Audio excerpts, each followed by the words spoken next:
ஓம் நமச்சிவாய. திருச்சிற்றம்பலம். சிவாய நமக. சிவசிவாய நமக. உனக்கு உள்ள பிரச்சனைகளை பற்றி எனக்கு தெரியாது என்று நினைத்து கொண்டிருக்கிறாய். உன்னுடைய பிரச்சனை என்ன, எப்படி வந்தது, எதனால் வந்தது என எல்லாமே எனக்கு தெரியும். உன் பிரச்சனைகளை நினைத்து நினைத்து உன் வாழ்நாளில் இருக்கும் நிம்மதியை இழந்து நீ தவித்துக் கொண்டிருக்கிறாய். உன் மனதை ரணப்படுத்தி கொண்டு எரிச்சல் பட்டு வாழ்க்கையையே ரணமாக்கி வைத்திருக்கிறாய். அதை எப்படி சரி செய்வது என்று தெரியாமல் இருண்ட காட்டில் நுழைந்தது போல திக்கிட்டு இருக்கிறாய்.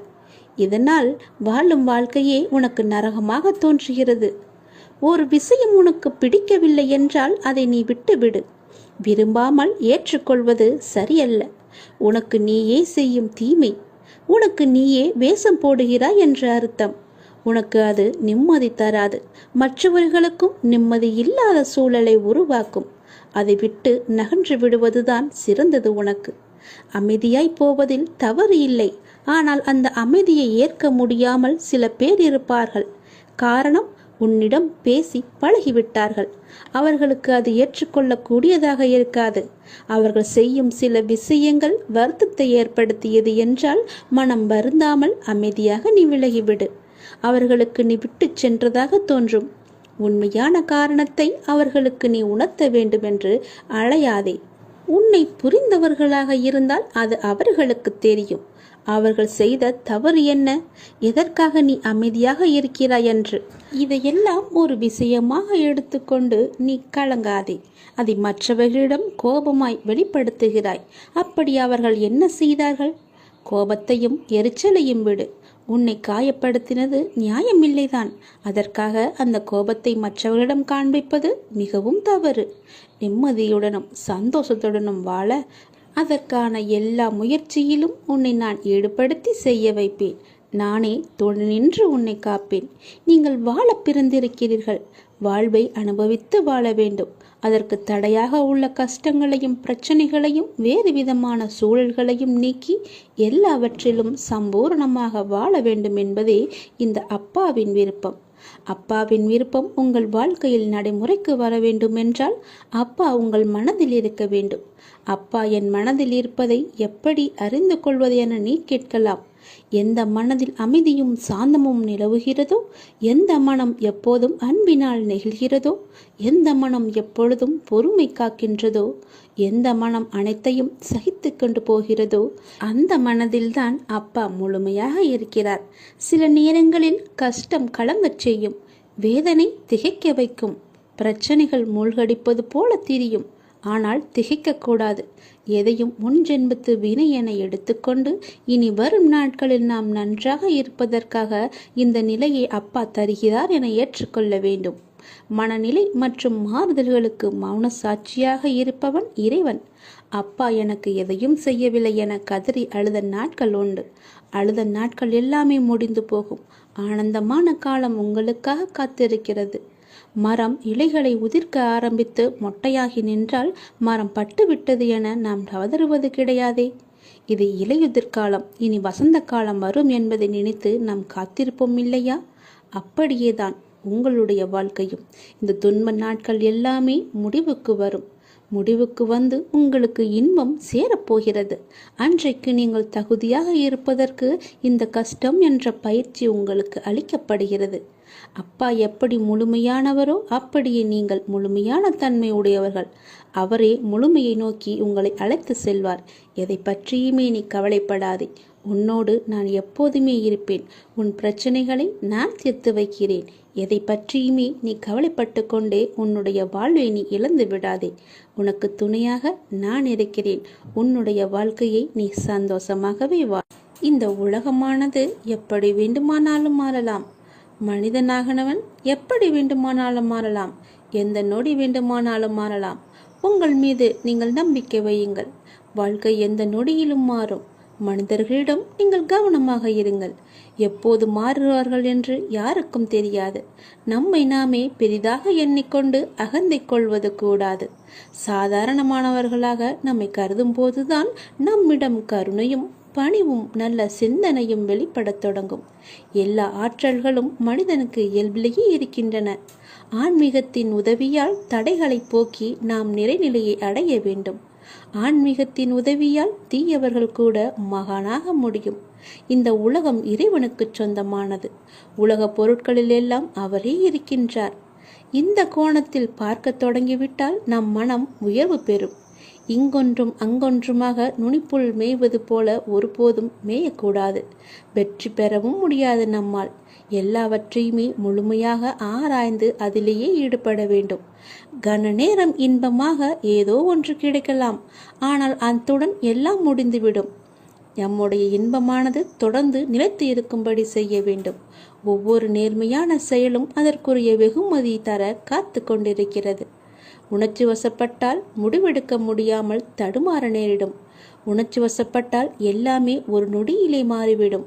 அதனால் எது செய்தாலும் பொறுமையாக நிதானமாக யோசித்து செய்யுங்கள்.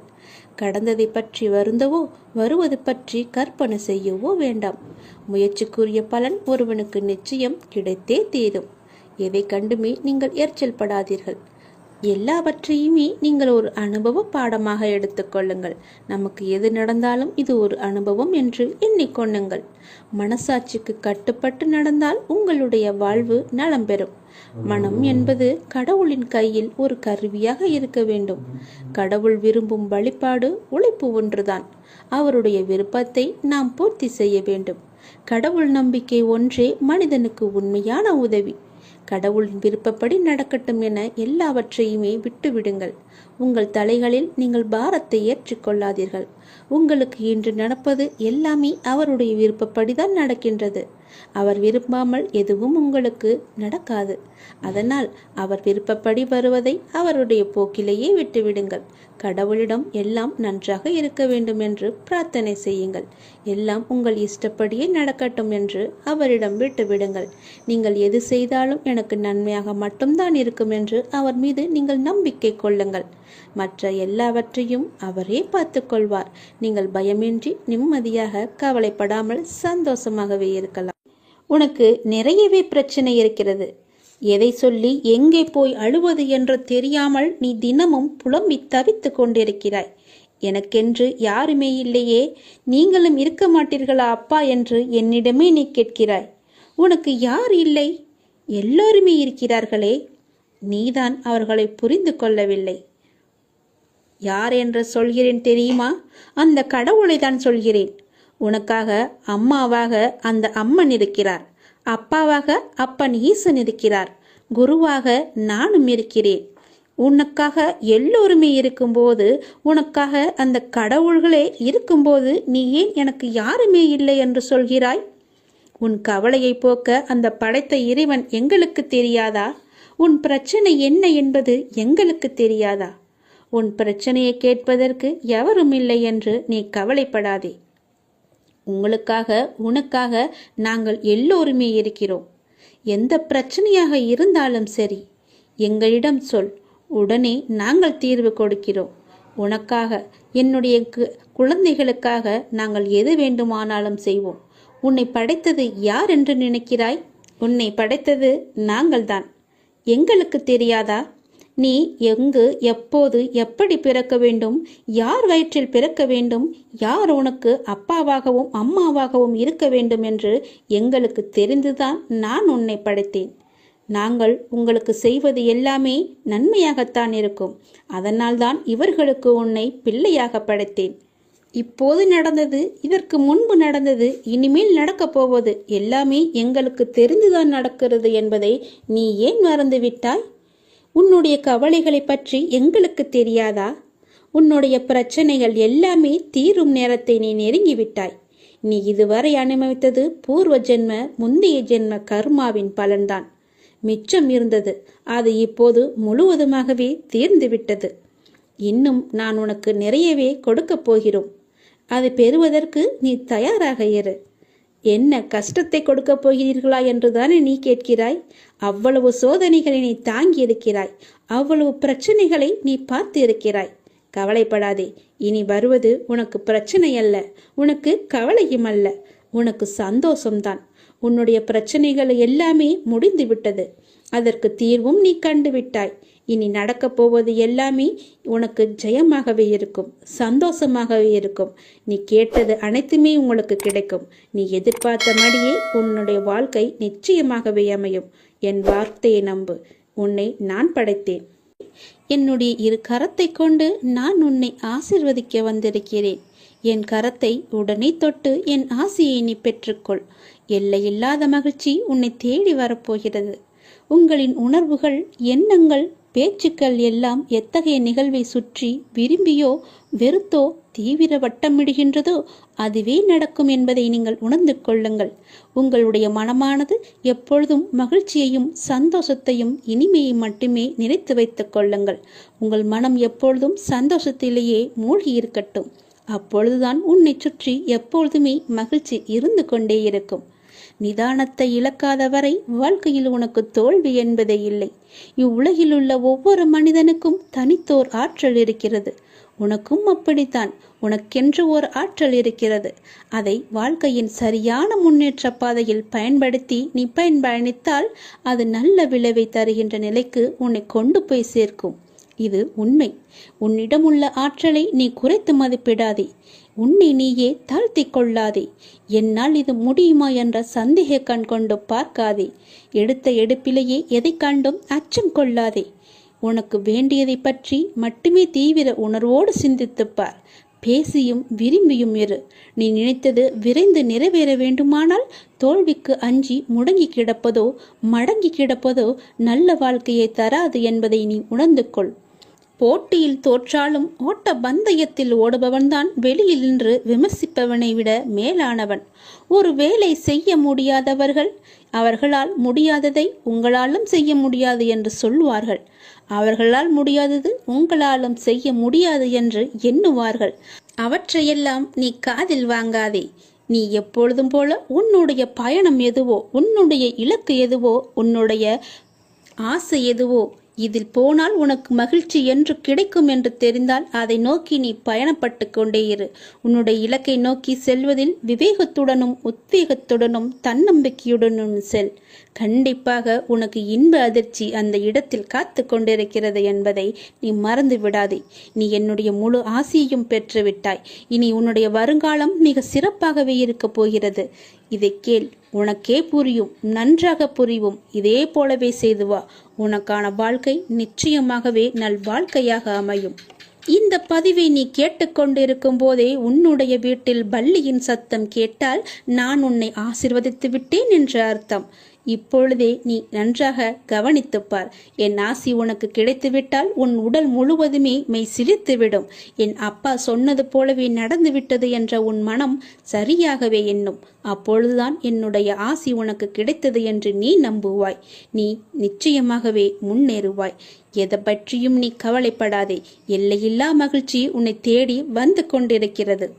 நீ சந்தோஷமாகவே வாழப்போகிறாய். எதை பற்றியுமே கவலை என்ற எண்ணம் கூட உன் மனதில் இனி தோன்றக்கூடாது.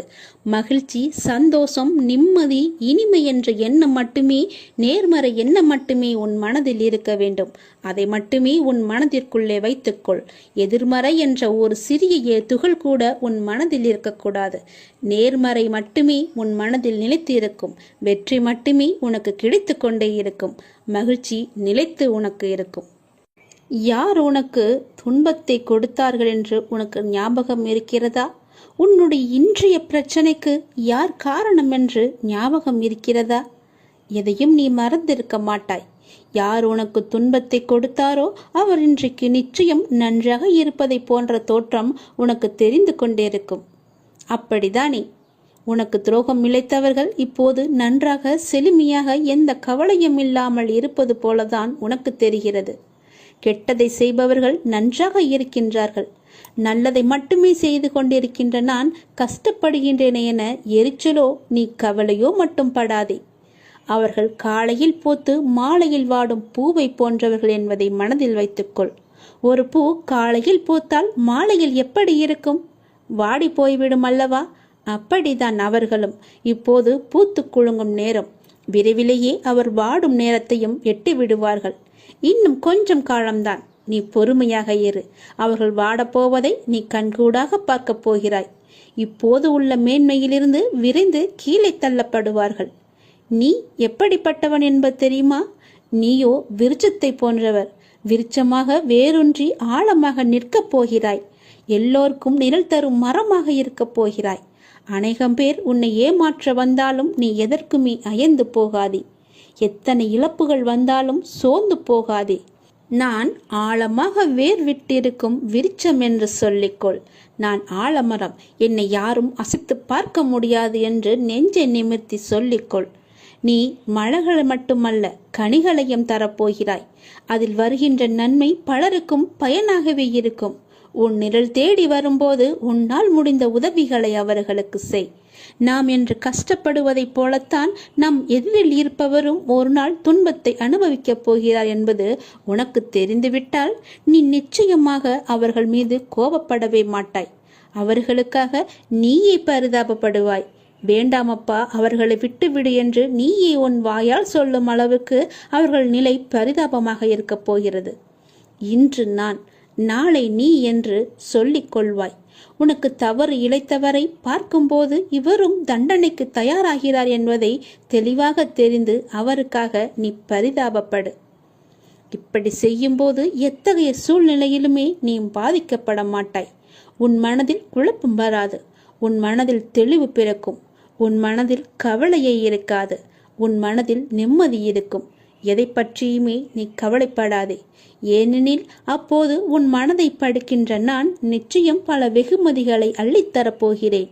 நீ கவலைப்படாதே. நீ சந்தோஷமாகவே இருக்கப் போகிறாய். நிம்மதியாக வாழப்போகிறாய். எப்போதெல்லாம் எங்கெல்லாம் அநீதி தோன்றுகிறதோ அப்போதெல்லாம் அங்கெல்லாம் நான் அவதரிப்பேன். அநீதியை நான் அழிப்பேன். நான் என்று கூறுகிறாயே அர்ஜுனா, நான் என்பது எது? நான் தான் நீ, நீதான் நான். உன்னை இயக்குபவனும் நான் தான் என்பதை நீ தெரிந்து கொள். உனக்கு நடப்பது எல்லாமே என்னால் என்பதை தெரிந்து கொள்.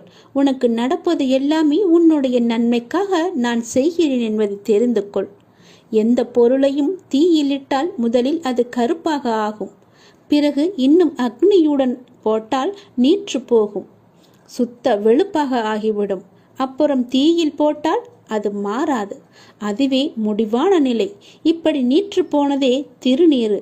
நீரு பஸ்வம் எனப்படும். ஈஸ்வரன் மகா பஸ்வம். எல்லாம் அழிந்த பின்னும் இவற்றை அழித்துவிட்டு எஞ்சி நிற்கிற அழியாத சத்தியமான மகா பஸ்வம்தான் உதி. அவன் பஸ்வமாக நீற்று வெளுத்து போனதற்கு முந்திய மாறுதல்தான் கருப்பு. அதுதான் கரி. நிலக்கரிதான் இவ்வுலக ஐஸ்வர்யத்தில் இக்காலத்தில் முதலிடம் பெற்றிருக்கிறது தெரியுமா? எதுவும் தோன்றவும் இல்லை, இங்கு எதுவும் இயங்கவும் இல்லை, மறையவும் இல்லை.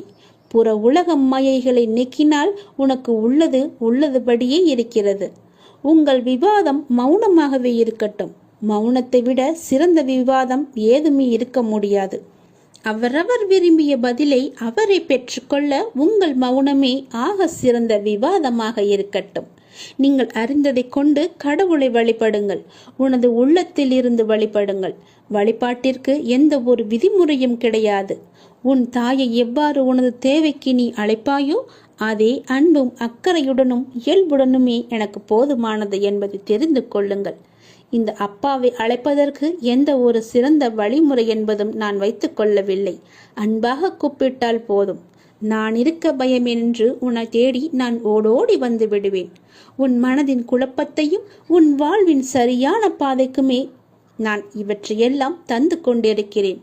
உன்னை முழு திருப்திப்படுத்தவே நான் இதையெல்லாம் சொல்லிக் கொண்டிருக்கிறேன். உன் மனம் சஞ்சலத்தில் இருக்கும்போது என்னுடைய உதியை எடுத்து பூசிக்கொண்டு இருந்து பார். உன் மனம் தெளிவாகும். உனக்கு மாமருந்தே இதுதான். உன் மனம் உடனடியாகவே தெளிவடைந்துவிடும். உன் பார்வையே உனக்கான வெற்றி என்று தெரிந்து கொள். தன்னுடைய நிலை உணர்ந்து இன்ப துன்பங்களை சமநிலையில் எதிர்கொண்டு எதிர்பார்ப்பில்லாமல் வாழ்ந்து பாருங்கள். உங்கள் வாழ்வில் எதிர்பார்ப்பு இருந்தால் உங்கள் வாழ்க்கையே நிம்மதி இல்லாமல் போகிவிடும். இன்று இப்போது இந்த நொடிதான் நமக்கு உள்ளது என்று சந்தோஷமாக வாழுங்கள். எதிர்பார்ப்பு இன்றி வாழ்ந்து பாருங்கள். நிம்மதி நிலைத்து இருக்கும். இன்று உனக்கு நடப்பது எல்லாமே எது நடந்தாலும் அது கடவுளின் அனுமதியோடு மட்டும்தான் நடக்கிறது என்று பொருள் உணர்ந்து கொள். இதை நீங்கள் கண்டனம் செய்தால் கடவுளின் விருப்பத்தை, கடவுளின் பேரறிவை, கடவுளின் தீர்ப்பை நீங்கள் விமர்சிக்கின்றீர்கள் என்றுதானே அர்த்தம். அவ்வாறு செய்யலாமா? அதை நீங்கள் செய்யாதீர்கள். அவர் அனுமதித்ததை நீங்கள் பெற்றுக்கொள்ளுங்கள். எதுவாக இருந்தாலுமே இது கடவுளின் செயல் என்று நினைத்து சந்தோஷமாக இருங்கள். உங்களுக்கு அமைதி கிட்டும். நம் விருப்பமா உலகை இயக்குகிறது? இல்லையே. கடவுள் பொருள்களை முழுமையாக பார்க்கிறார். மனிதன் பொருள்களை ஒரு பகுதியாக பார்க்கிறான். மனிதன் கடந்த காலம் மற்றும் எதிர்காலத்தில் இருந்து பிரிந்து நிகழ்ச்சிகளை நிகழ்காலத்தில் மட்டுமே பார்த்து கொண்டிருக்கிறான். கடவுளுக்கோ முன் நடந்ததும் தெரியும், பின் நடக்க போவதும் தெரியும், இப்போது நடக்க இருப்பதும் தெரியும். அதனால்தான் கடவுள் ஒற்றுமையை காண்கிறார், மனிதன் வேற்றுமையை காண்கின்றான். கடவுள் பூரணமான நியாயத்தை காணும் போது அதே தருணத்தில் மனிதனோ அதை காண்பதே கிடையாது. நீங்கள் கடவுளின் ஸ்தானத்தில் வைத்து பாருங்கள். நீங்களே கடவுள் என உணருங்கள். பிரபஞ்சம் முழுவதும் உங்களுக்கு படைப்பே என்றும் அனைத்தும் உங்கள் விருப்பத்தாலேயே நிகழ்கின்றன என்றும் உணர்ந்து கொள்ளுங்கள். உடனேயே உங்களுக்குள் அபரிமிதமான அமைதியும் ஆற்றலும் ஊற்றெடுப்பதை நீங்கள் உணர்ந்து கொள்வீர்கள். பிறர் நம்மை திட்டும் போது பிறர் உங்களை காரணமின்றி திட்டுவதாகவும் காரணமின்றி துன்புறுத்துவதாகவும் நீங்கள் கூறுகின்றீர்கள். அது உண்மையாக இருந்தாலும் கூட அதற்காக அலட்டிக் கொள்ளாதீர்கள். நிலைமையை பொறுமையுடன் சமாளியுங்கள். இக்கட்டான நிலைமைகளை சமாளிப்பதில் அமைதி ஒரு சக்தி வாய்ந்த ஆயுதம் என்பதை நீங்கள் காண்பீர்கள். யாராவது உங்களை திட்டினால் கண்களை மூடிக்கொண்டு பொறுமையாக இருங்கள். பிறர் அவர்கள் விருப்பம் போல நினைக்கட்டும், அவர்கள் விரும்புவதை சொல்லட்டும். இந்த உலகம் முட்டாள்களால் நிறைந்தது. நீங்கள் அறிவுடையவராக விளங்குங்கள். எல்லோர் முன்னிலையிலும் பணிவுடன் இருங்கள். எந்த நிலைமையிலும் அடக்கமாக இருங்கள். நான் உயர்ந்தவன் அல்லது தாழ்ந்தவன் என்ற எண்ணத்தை விடுத்து அனைவரிடமும் அனைத்திடத்தும் கடவுளை காண கற்றுக்கொண்டால்தான் இது சாத்தியமாகும். கடவுள் அப்படித்தான் விரும்புகிறார். எனவே அது அப்படியே இருக்கட்டும். பிறர் உங்களை நிந்திக்கையில் நீங்கள் மௌனமாக இருங்கள். கலக்கம் அடையாதீர்கள். பழி சொற்களை ஏற்றுக்கொண்டால் என்ன ஆகப் போகிறது? அடக்கத்திலும் தூய்மையிலும் நீங்கள் வளர்ச்சி அடைவீர்கள். அதுவே மிக பெரிய தவம் என்பதை தெரிந்து கொள்ளுங்கள். ஆன்மீகத்தில் நீங்கள் உயர்வடைவீர்கள். நிச்சயமாகவே யாராவது உங்களை வசிப்பாடினால் அவர்கள் முடிக்கும் வரை என்னுடைய நாமத்தை நீங்கள் ஜபித்து கொண்டே இருங்கள். வாய்விட்டு கூறினாலும் சரி, அவர்கள் கூறுவது உங்கள் காதுகளில் விழாது. நீங்கள் செவிடாகி விடுவீர்கள்.